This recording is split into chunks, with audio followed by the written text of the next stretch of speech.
Hello, I am Onika. I am one of the co-creators of Black Dream Escape, where Black and Indigenous therapeutic practices that focuses on Black and Indigenous sleep. I am going to talk about anxiety today and how anxiety disrupts rest and what you can do about that. So this is a lullaby session, and what we do is start out with an intro lullaby, then we do the reflection, and then we do an outro. So anyone joining us, I don't think anyone's here right now, but anyone joining us after I've given that introduction, hello, I see somebody joined. I was just giving the introduction to our lullaby session today, and our focus is on anxiety and rest. So if you want to take some time while I sing the intro to get some water or to get some lotion, make sure you're hydrated in any way going into this practice. Please do so, and I'll start with the intro.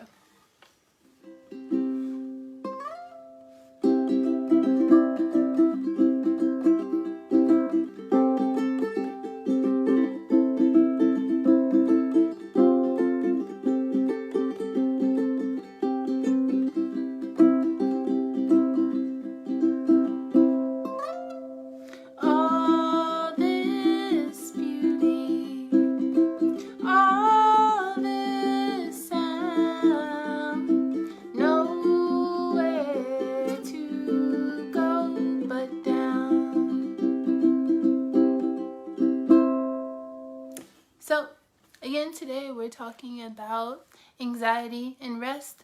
Our meme for today that we posted on our Instagram page was grabbing a hold of your anxiety and trying to understand its function. So, in general, anxiety is a functional trait of our psyche. It's something that warns us about what's going to happen, what might happen. It prepares us for certain situations. It's not a bad thing to have anxiety, and we all have it. The issue comes into play when anxiety does a little too much, when it's a little overactive or a lot overactive, and when it does things that we did not ask it to do.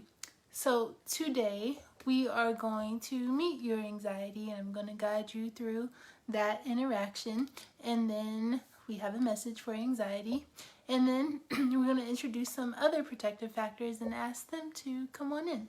So again, if you have some water near you, or if you just have like some lotion, try to get hydrated before we go into this. If you already have that set up, great. And I am just going to ask you to take a deep breath. So fill up your belly with as much air as possible. Really big breath. Let your belly swell and then release in a big whoosh. And try to let all the air out as much as possible. That's relieving tension in anywhere in your body that it might be. It might be in your jaws, maybe in your shoulders, your back, your knees, your hands. Could be anywhere. And just try to pay attention to that. And so going into our practice of meeting our anxiety and asking it to take a rest, we first need to find anxiety. So where do you think it is in your body? A lot of times my anxiety is in my shoulders or in my jaw. I clench my teeth a lot when I'm anxious, and sometimes when I'm not noticing. Hello, I think somebody just joined.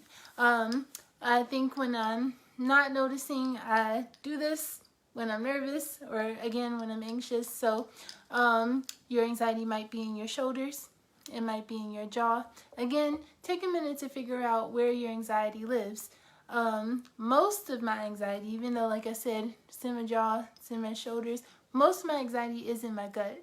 So I hold a lot of emotions there, especially, and you might as well too, especially if you have a trauma background or a trauma history. And so, again, just take a minute to figure out where your anxiety is living in your body. And while you do that, I'm just going to ask you to greet your anxiety. So when you find it in your body, wherever it might be, let's say hello. Say, hey, what's up? How you doing? You might be overactive, especially around this time. You're doing a lot of work, and I would like you to chill out. So we're asking your anxiety to take a minute, take a day, a week to rest, to do something other than work itself to death, which anxiety tends to do. And what will help with this is to think of your anxiety as some kind of image. So I like to think of my anxiety as a little green monster with some cute little warts and like a big old tongue. And that might help you speak to it. It helps to speak to an actual thing. So if you could give your anxiety an image, what would it be? What would it look like? Again, mine is a little green monster. It lives in my gut. And he's cute, but again, he's very quick, very fast, and overrides any other emotion. He's the first one to come. So what image comes up for you when you think about your anxiety? And take a minute just to think about that. So as you're gathering this image, again, let's repeat the phrase or whatever message. I'm just giving you kind of like a standard script. But let's say, hey, anxiety, you are doing a lot right now. We don't know what's going on. We don't know what's going to happen. We've lost this. We're grieving this. This is happening. But I need you to know that you can rest now because I have some other forces coming in, so you can take a vacation. No offense, you've done a lot for me, but let's chill out for a little bit. So that's what I want you to tell your anxiety. This image that you've created, you could go with my image of having a green monster. It could be someone that you think of when you think of anxiety, whatever it might be. You're telling this image now that it's time to rest, that they can go take a nap. They can go to bed for a little bit. Your anxiety has been working hard, and now it has the opportunity, because you're giving it permission, to chill out. And as we do that, let's picture anxiety doing just that.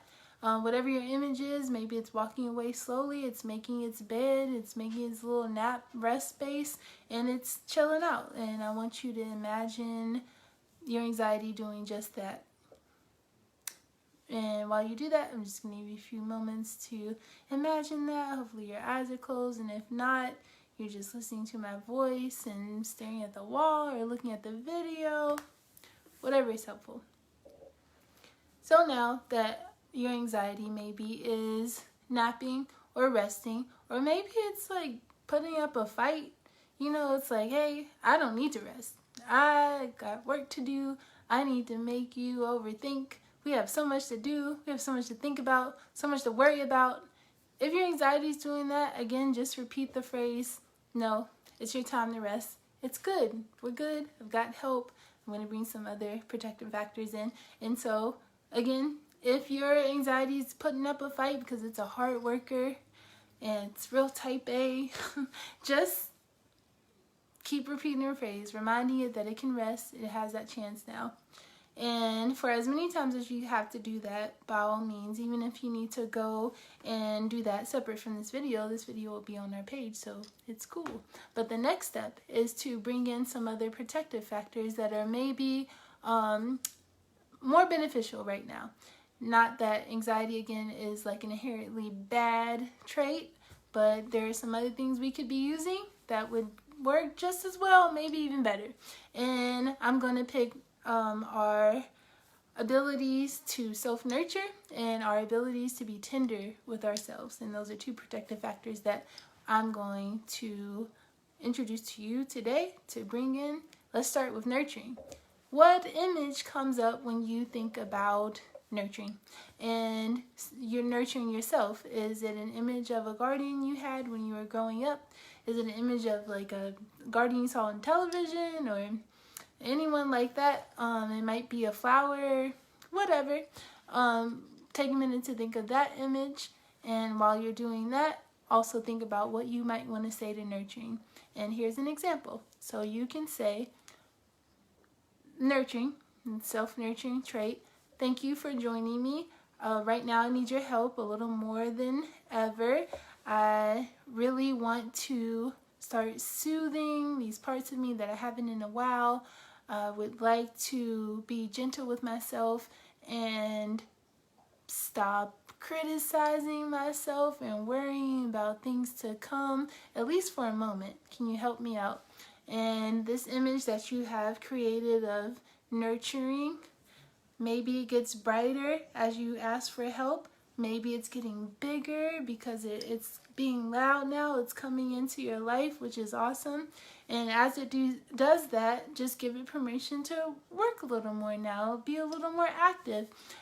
Reminded that anxiety has gone to bed. It's taken a nap. And so nurturing kind of needs to come in and fill its place a little bit. And I think the way that nurturing and the nurturing trait is, I don't think it's going to have any problem with doing that. Just kind of needed your permission. And so we're also going to go to what we said, nurturing and tenderness. Right. Being tender with ourselves. Holding ourselves. Giving ourselves some love. Just again being gentle and appreciating those moments that we have where we have the click of who we are and who we were, and mixing all those together. Tenderness, beautiful. So let's think of an image for being tender. And while you're doing that, again, tenderness can be any image. It can look like anything. Just think about, when you hear the word tender, what do you think about? Are you thinking about someone you know? Are you thinking about an object, a specific plant or animal? Whatever you want to think about, just take a moment to conjure up an image for tenderness. And so, while you do that, again, same with nurturing, we're going to ask tenderness to show up a little more, be a little more present. Just come on in, because anxiety has taken a break and it's not really going to come back for a while until you give it permission, because you've gained this autonomy of over your life. And so tenderness needs to come in and protect you, because we always need a layer of protection, especially as Black Indigenous folks in this world. So tenderness is going to help you out, and all you have to do is ask its permission and tell it to show up. And so now that you have your image of tenderness, again, asking it, saying, hey, kind of need more help from you. This is a difficult time for me. I've let anxiety take a rest, and now is your time to shine. And just like nurturing, tenderness is going to get a little bigger. It's going to shine a little brighter.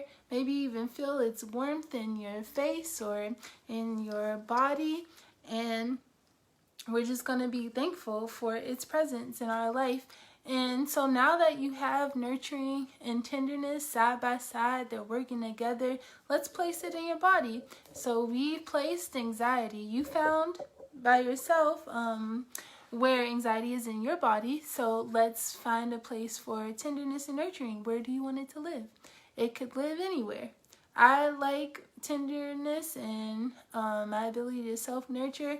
I like it to be right here in my chest and my heart, because it feels warm there and it just feels good. And so, again, just think about where you want your tenderness and your nurturing to be. It could be in your hands, because maybe that's where you do a lot of your work, a lot of your anxious activities. Maybe that's where you do it. It could be in your feet, in your calves, in your knees. You got a body, let's put it somewhere. So, and they don't have to be together either. Just think about where you want to place them. And now that we've done that, we are going to solidify all of that work. I know this is very fast, and you have the chance to rewatch this video if you need to, especially, again, if anxiety gave you a fight. If it put up a fight, which it probably did, because anxiety is pretty strong-willed, we are going to solidify all of that and just take a deep breath, like we did in the beginning, filling up our bellies with air, pushing the belly out, and then a big at the end, letting it all go out somewhere out of your body. And that is the practice for today. That's grabbing a hold of anxiety and being kind to it. We're not banishing it to hell. We're just saying, can you take a break? Because you're doing a lot right now. And that's what we've done today. That's what you've done. I'm happy that you were able to do that. I'm going to end with an outro lullaby. And again, the outro lullaby really serves as like a solidification of all the things we've done in this session. So think about your nurturing qualities and your tenderness and all those things you've conjured up now.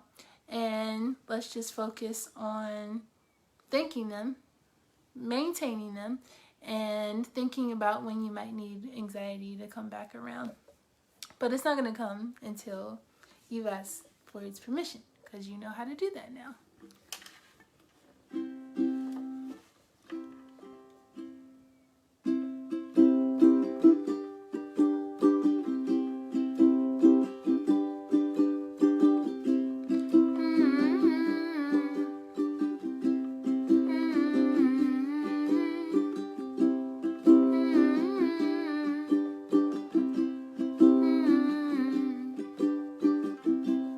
Rest will come.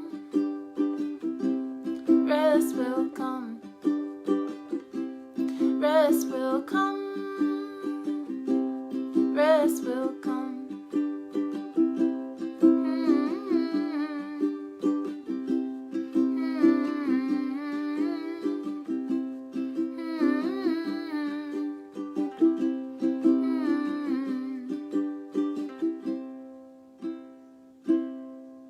Thanks for watching.